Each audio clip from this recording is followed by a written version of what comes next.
Meanwhile, in just a few hours, Nevada rancher Cliven Bundy is expected to hold a news conference. Some of his first comments since a New York Times story today that reported on virulent racist language made by the far-right folk hero after an event on Saturday. The Bundy events have become a regular occurrence as he's become more popular among some on the right. He's used them to keep the momentum going in his fight to not pay $1 million in back fees he owes the federal government and to promote his unique interpretation of the Constitution. The Times story reports that Bundy's latest fulminations included this, quote, "I want to tell you one more thing I know about the Negro, and only go downhill from there." Of Black Americans, he says, quote, "They abort their young children. They put their young men in jail because they've never learned how to pick cotton. And I've often wondered, are they better off as slaves, picking cotton and having a family life and doing things? Or are they better off under government subsidy? They didn't get no more freedom. They got less freedom." Republicans, including Senators Ted Cruz, Rand Paul, and Dean Heller of Nevada, who all once embraced the rancher's fight, have not surprisingly backed away from him since the comments became public. Nevada's Democratic Senator Harry Reid, who called Bundy a domestic terrorist, now calls Bundy a hateful racist.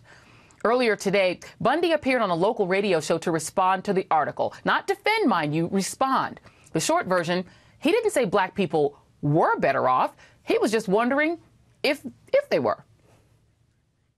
You know, I'm wondering, are they happier now under this government subsidy system than they were when they were slaves and they was able to have their family structure together and chickens and a garden and the people had something to do? And so in my mind, I'm wondering, are they better off being slaves in that sense, or better off being slaves to the United States government in the sense of subsidy?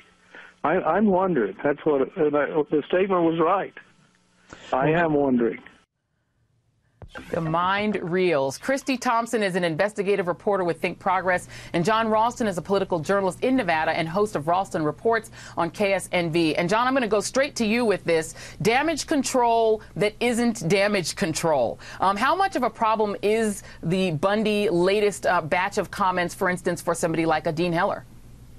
Well, as you said, Dean Heller gave the Times, his spokeswoman did that statement, which I thought was hilarious, and how tortured it was to say he disagrees in the most strenuous way. He was pained. He did it in a strenuous way there, Joy. But now we've answered the seminal question that, everyone wanted to know. What is dinner table talk like up on Bundy's ranch? They wonder about the plight of the Negro and whether slavery would have been better. These comments they're almost a parody. I have to tell you the truth, Joy. When I first read them last night, I had to go back and read them again because Adam Nagurney is one of the best reporters in the country. I thought I was reading a parody somewhere instead of Adam. But by the way, he taped it, you know, Bundy first tried to back away from it with Alex Jones, who has been all over this InfoWars. He's one of the far-right crazies. At first said he was taken out of context, as if there was a proper context for that. They're all running away from him now. Governor Sandoval,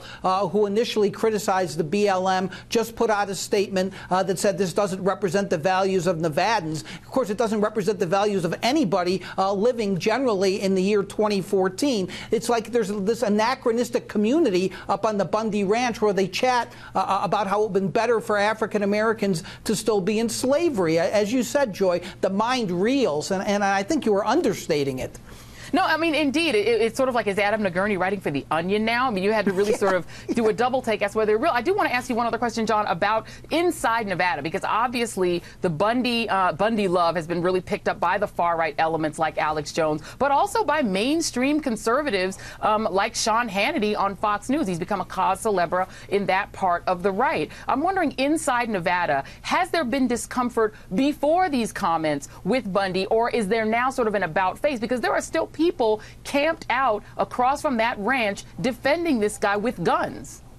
I think there's a lot of discomfort here. Now, we had 5 conservative legislators just yesterday send a letter to the head of a public lands committee here asking for an investigation, and their letter read like something that was taken from a right-wing conspiracy blog. Their suspicions of outside government forces. Were there any elected officials involved? A clear reference to Harry Reid, who has been part of the conspiracy theories that have been going around. But there have been some politicians here, to their credit, who have done the smart thing here and have kept kept their mouths shut. Cliven Bundy was a phony symbol in the first place. This is a guy who's a lawbreaker, who's been living for free, grazing his cattle on federal land for 20 years. Yes, the BLM did not handle this the right way, but now it's like, well, okay, the guy's a racist, but the BLM still did a bad thing. You had the chairman of a House committee just say that just a few minutes ago, Joy. So I think it's going to be fascinating to watch which ones run away and which ones say, okay, we don't agree with him,